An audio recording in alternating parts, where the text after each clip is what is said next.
Shalom, kings and queens of the kingdom of God. I'm Jean-Claude Dogo from Ministries. Welcome to the Spiritual Caviar. This Shabbat, we are going to talk about parental discrimination.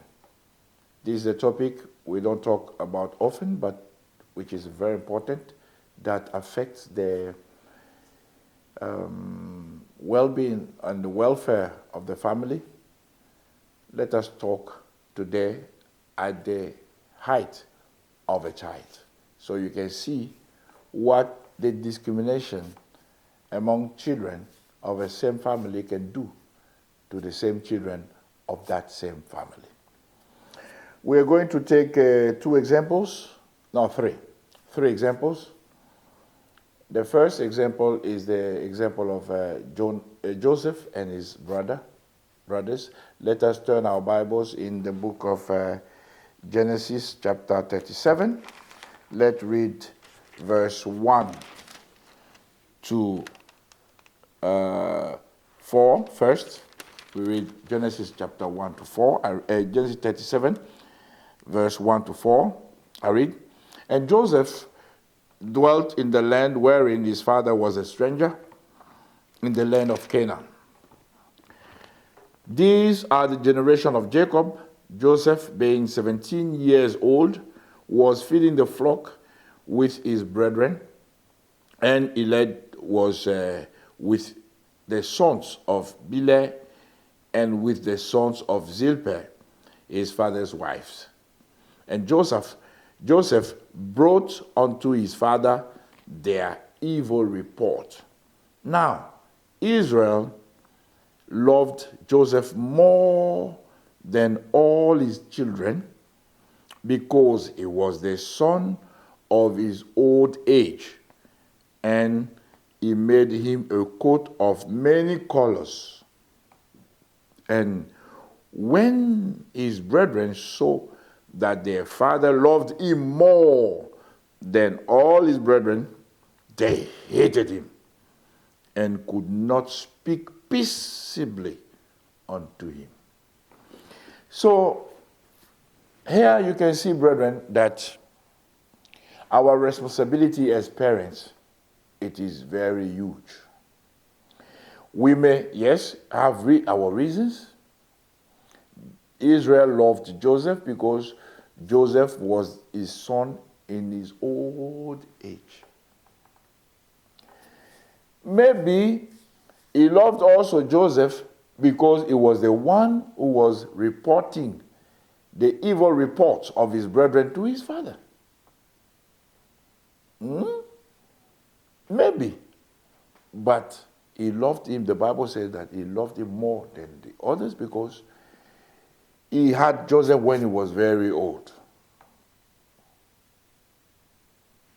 Result, the consequence is that the other hated Joseph, and they couldn't speak peaceably to him. So they were harsh unto Joseph. This was their reaction. But let us go deep in that and read Genesis 37, verse 18 to 29, and we'll see what is happening after that. I read, "And when they saw him afar off, even before he came near unto them, they conspired against him to slay him. And they said one to another, Behold, this dreamer cometh. Come now, therefore, and let us slay him, and cast him unto some pit, and we will say, Some evil beast hath devoured him, and we shall see what will become of his dreams. And Reuben heard it, and he delivered him out of their hands, and said, Let us not kill him. And Reuben said unto them, Shed no blood, but cast him into this pit that is in the wilderness, and lay no hand upon him, that he might rid him out of their hand to deliver him to his father again. And it came to pass, when Joseph was come unto his brethren, that they stripped Joseph out of his coat, and his coat of many colors that was on him. And they took him and cast him into a pit, and the pit was empty. There was no water in it. And they sat down to eat bread, and they lifted up their eyes and looked, and behold, a company of Ishmaelites came from Gilead with their camels bearing spicery and balm and myrrh, and are going to carry it down to Egypt. And Judah said unto his brethren, what profit is it if we slay our brother and conceal his blood? Come, and let us sell him to the Ishmaelites, and let not our hand be upon him, for he is our brother and our flesh. And his brethren were content. Then there passed by Midianites merchantmen, and they drew and lifted up Joseph out of the pit, and sold Joseph to the Israelites for 20 pieces of silver. And they brought Joseph into Egypt. And Reuben returned unto the pit, and behold, Joseph was not in the pit. And he rent his clothes, and he returned unto his brethren, and said, the child is not, and I, whither shall I go? So, my brother, you can read the whole chapter 37. The fact here is that when the parents love one child more than the others, the immediate reaction of the others is hatred and murder. As a child, you want to kill the other that the father or the mother loves more than you. It's a real feeling. Don't play with that. Don't play with that. I myself, I felt this way when I didn't succeed in school, and my junior sister came to my level, and my father was loving my sister more than I. And whenever I speak, he said, oh, you are stupid. And whenever my sister would speak, oh, you are very intelligent. I had this anger in me. I wished I dead. Sometimes I confess my sins. I know the Lord knows me. He knows how I felt. This is the reason why I'm preaching today, for you parents to be careful the way you love one child over the others, so you can know how to pray. Thank God. God didn't allow me to kill my sister or to do something bad to her. And God saved me. In the process, I became a Christian, so those feelings disappeared. But it is something painful for a child not to be loved the way his sister or the way his brother is loved by one of the parents or both. So know that. And when you pray for your children, pray also for this aspect. Joseph should be killed, but Reuben, the first, saved Joseph from their hand, but the others went ahead and sold him as a slave. It's a kind of killing somebody to send him away. So, be careful. The second example, brethren, we find the second example in Genesis chapter 25. Genesis chapter 25 is about Jacob and Esau. 25, verse 27 to 28, and then 27, 1 to 13. 25, yes, 27 to 28, I read. And the boys grew Sorry. And Esau was a cunning hunter, a man of the field, and Joseph was a plain man dwelling in tents. And Isaac loved Esau because he did eat of his venison. But Rebekah loved Jacob. So see, here the situation, two parents, the father loved the son who is a hunter, who comes with animals, wild animals. He loved Esau because the guy came with his favorites. The mother loved Jacob. They didn't say why, but she loved Jacob. She loved Jacob. Why the father loved Esau? And the Bible said why? Maybe the mother loved Jacob in reaction of the love of the father to Esau. But let's see in Genesis 27, verse 1 to 13, what happened. Because we just planted the stage. Father loves Esau because of his animals that he hunts, and the mother loves Jacob. 27, 1 and 13.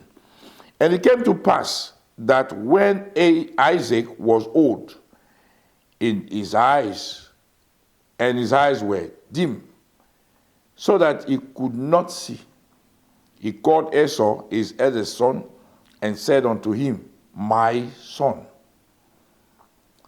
And he said unto him, behold, here am I.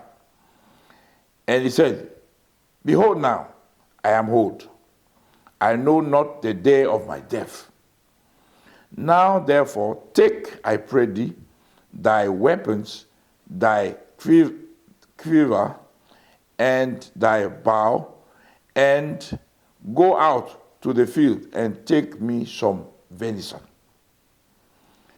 and make me savory meat, such as I love, and bring it to me, that I may eat, that my soul may bless thee before I die.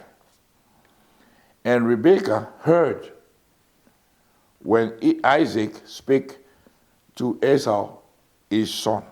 And Esau went to the field to hunt for venison, and to bring it.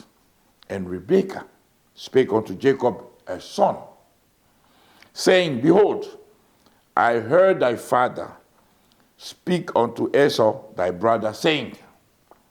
Here we are talking about twins. Oh, they are twins.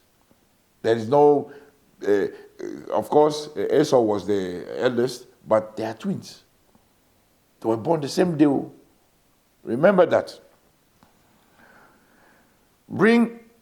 And Rebekah spake unto Jacob her son, saying, behold, I heard thy father speak unto Esau thy brother, saying, bring me venison, and make me savory meat, that I may eat and bless thee before the Lord, before my death.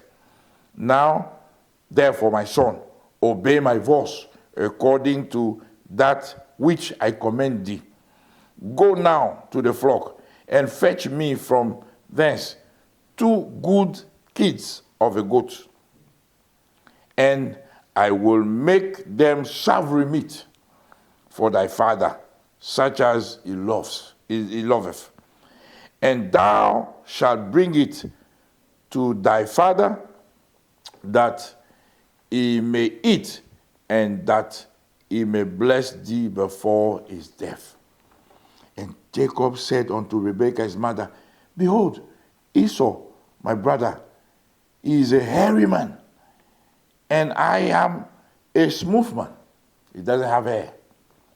My father, peradventure, will feel me, and I shall seem to him as a deceiver, and I shall bring a curse upon me, and not a blessing. And his mother said unto him, upon me be thy curse, my son. Only obey my voice and go fetch me them. So the mother loved Jacob to that point that she took the curse upon herself. You see how things are done. And you can read the rest of the story. Jacob got blessed and Esau got cursed. And this hatred was in the heart of Esau, and he wanted to kill him whenever he would see Jacob. So the third example is in the book of Judges. Judges chapter 11 is about a situation where the father has his wife and he had another child with another woman outside, and the other children, the children from the home, said that this child is a kind of bastard because the mother is a prostitute, a foreigner. So this time it was not because the father hated the child, but maybe he discriminated the child by not rebuking his sons, and the child left. So let's look at the story of Jephthah. 1 to 11. Now Jephthah the Gileadite was a mighty man of valor, and he was the son of an harlot. And Gilead begat Jephthah. And Gilead's wife bare him sons, and his wife's sons grew up, and they thrust out Jephthah, and said unto him, Thou shalt not inherit in our father's house, for thou art the son of a strange woman. Then Jephthah fled from his brethren and dwelt in the land of Tob, and there were gathered men, vain men to Jephthah, and went out with him.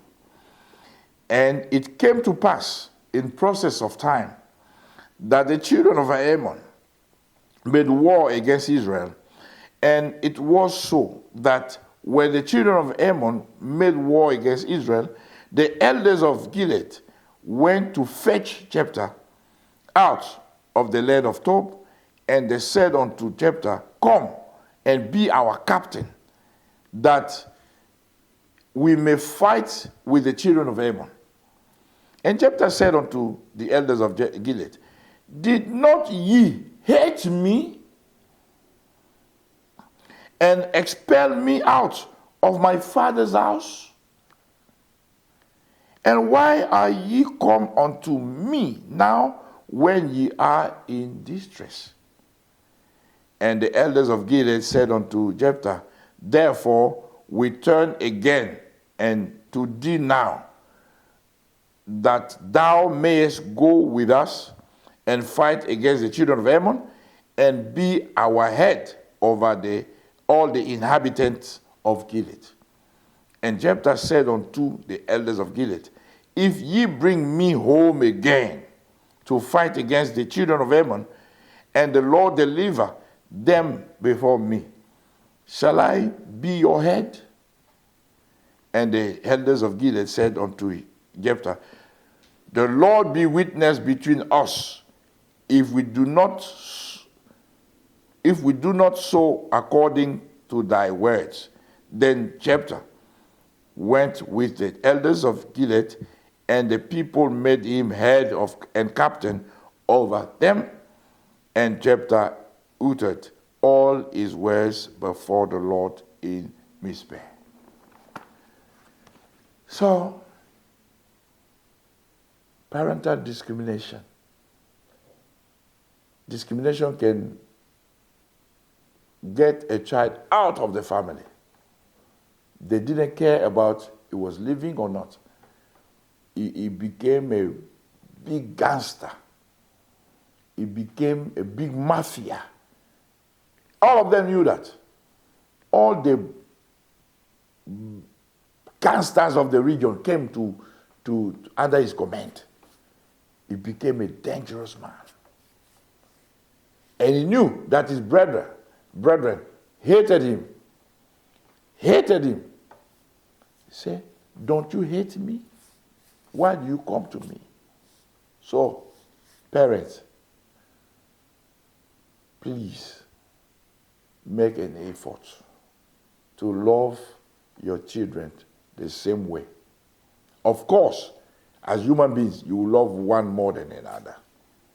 But make all things possible that the children will not feel it. Don't make it so obvious. Try your best to hide it. You buy a gift here, you buy a gift here.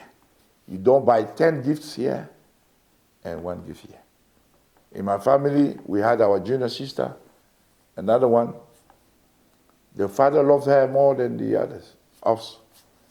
When he has to travel, he will give her 1,000 and he will give us 100. So you see the difference, you understand? So don't do that. Try to be, you understand? You can give, if you give 1,000, you can give 800. And so 200 is not too much. You understand? Okay. May God bless you and God bless you, give you wisdom. Because this is a dangerous business. There is hatred in it. There is murder in it. There is slavery in it. There is all kind of evil in it. Please, pray for your families. Pray for your children. And try to be just, because God can give you that spirit of righteousness and justice. God bless you. Shalom, Letraot. Bye-bye.